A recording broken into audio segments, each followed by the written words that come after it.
রেবতী, রেবতী,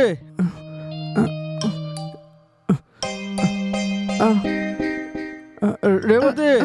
ওগো, কি হলো গো? এখানে একটা ফাইল রেখেছিলাম, দেখেছো? আমি দেখিনি। হোয়াইট পেপার দেখেছো?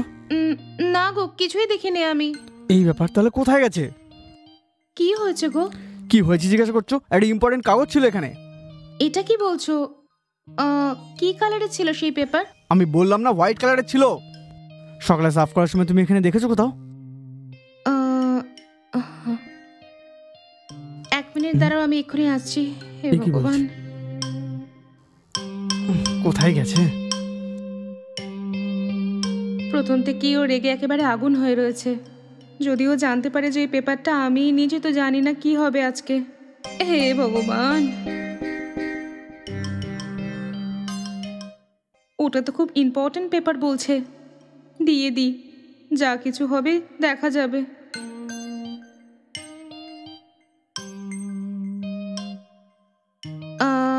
এটা কি? হ্যাঁ এটাই। আচ্ছা এটা বলো, এই পেপারটা কোথায় পেলে? আসলে এটা ওয়েস্ট পেপার ভেবে ঘর সাফ করার সময় আমি এটা ডাস্টবিনে ফেলে দিয়েছিলাম।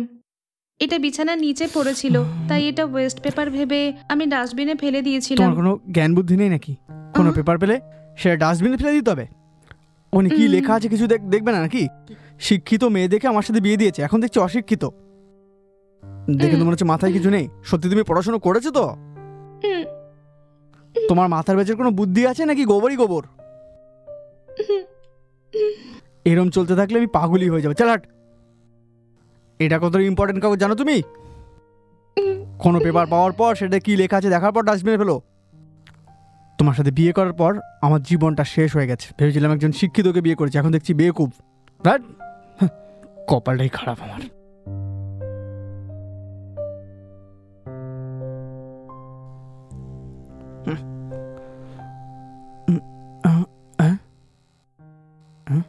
কে তুই? হাই স্যার, আমি রেমেতির বন্ধু। আমার ঘরের গৃহপ্রবেশ আছে, ইনভাইটেশন দিতে এসেছি। হ্যাঁ। দেখ রেবতী, যদি এরকম থাকে তাহলে এখান থেকে চলে যা তুই। যদি আমার সঙ্গে থাকতে হয় জীবনটা ভালোভাবে কাটাও। আমি এখন চললাম।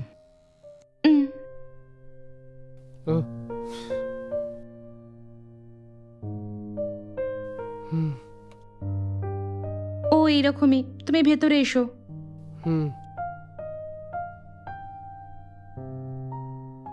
এটা বল, তোর হাজবেন্ড তোর উপরে এত কেন রাগ করছে? শুধু রাগই করে না, সুযোগ পেলে আমার গায়েও হাত তোলে। যখনই দেখো আমাকে কিছু না কিছু বলতেই থাকে। সবকিছু সহ্য করে আমি যে কেন এখানে রয়েছে আমি বুঝতে পারি না। আমার সিথিও ভরিয়েছে, এজন্য সবকিছু সহ্য করে আমি এখানে পড়ে রয়েছি। সত্যি কথা বলছো তুমি? তুমি তোমার ঘরের লোকের সাথে খুশি থাকো। হোয়াটসঅ্যাপে তোমার স্ট্যাটাস দেখে তো তুমি সত্যি অনেক খুশি আছো ভেবেছিলাম আমি, এবং আমাদের বন্ধুরাও ভেবেছিল। কিন্তু এত বছর ধরে তুমি আমাদের ধোকা দিচ্ছিলে, তাই না? হ্যাঁ নিশ্চয়ই। আমার মনে হচ্ছে যে আমি একটা নরকে বাস করছি। যদি আমি এখানে কষ্টে আছি এটা জানতে পারে, তাহলে আমার কিছু আত্মীয় আর তোমাদের মতো বন্ধুরা কষ্ট হবে ভেবে আমি আমার হোয়াটসঅ্যাপের স্ট্যাটাসে নিজেকে খুব খুশি দেখাচ্ছি। কি করব? কপালের লিখন কি আর খণ্ডানো যায়? তোমাকে এইভাবে রোজ রোজ টর্চার করে এরকম বরের সাথে তুমি কিভাবে জীবন কাটাতে পারছো? তুমি ওকে ডাইভোর্স নিয়ে আলাদা জীবন কেন কাটাচ্ছ না? তুমি তো শিক্ষিত খুবই। তাতে কি? বিয়ের বয়সী 3টে ছোট বোন আছে আমার।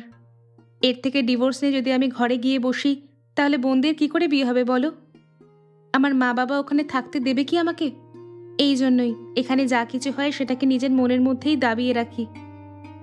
এটা কি বলছো তুমি?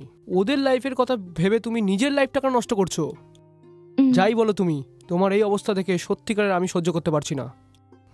আমি একটি নতুন বাড়ি বানিয়েছি। আমার বাড়ির নতুন গৃহপ্রবেশে তুমি অবশ্যই আসবে। ঠিক আছে, টাইম হয়ে গেছে, আমি আসি তাহলে। আসছি আমি।